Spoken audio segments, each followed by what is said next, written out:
Bonjour à tous et bienvenue sur notre chaîne YouTube Phone Expert Business, la chaîne où vous avez un conseil par jour de pro, de télépro. Et aujourd'hui, on va voir comment décoder les signaux verbaux et non verbaux.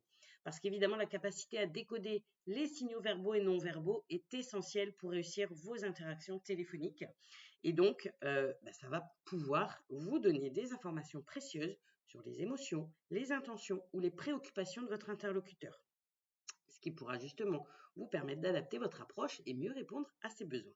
Donc, première stratégie, c'est d'écouter les mots utilisés par votre interlocuteur.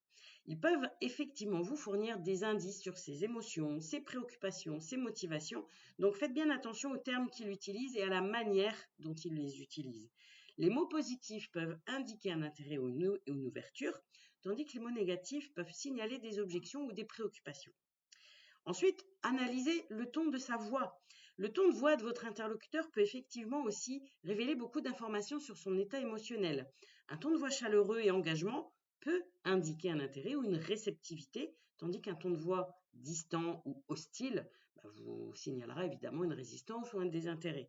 Donc faites vraiment attention aux variations de voix et d'intensité pour mieux comprendre les sentiments de votre interlocuteur. Ensuite, observez le langage corporel. Alors, vous allez me dire, au téléphone, on ne voit pas. Mais même lors d'un appel téléphonique, le langage corporel peut fournir des indices sur les sentiments de votre interlocuteur. Donc, écoutez les changements, par exemple, dans sa respiration, dans sa posture et sa voix pour évaluer son niveau de confort et d'intérêt. Si possible, essayez d'encourager votre interlocuteur à exprimer finalement ses sentiments verbalement pour obtenir une meilleure compréhension de son état émotionnel. Ensuite, quatrième stratégie, identifier les signaux de confort et d'inconfort, comme par exemple le rire, le langage positif, la coopération. Ça, c'est des signaux de confort qui vont indiquer que votre interlocuteur se sent à l'aise et ouvert à la conversation. Par contre, les signaux d'inconfort, comme les pauses prolongées, les soupirs ou le langage négatif, là, vous indiqueront une résistance ou un désaccord. Donc, identifiez bien ces signaux pour ajuster votre approche et réagir de manière appropriée. Ensuite, cinquième stratégie, c'est vraiment d'être réactif et empathique. Donc, soyez vraiment bien attentif à tous les signaux verbaux et non verbaux de votre interlocuteur.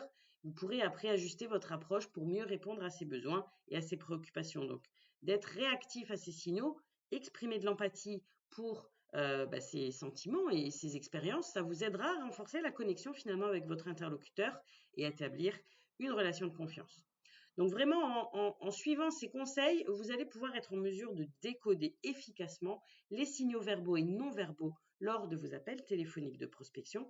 Et rappelez-vous vraiment l'importance d'écouter attentivement les mots utilisés, d'analyser le ton de voix, d'observer quand même s'il y a un langage corporel, d'identifier les signaux de confort et d'inconfort, et surtout d'être réactif et empathique dans toutes vos interactions. Ça vous aidera vraiment à mieux comprendre les besoins et les préoccupations de votre interlocuteur et à adapter votre approche pour obtenir de meilleurs résultats en prospection téléphonique.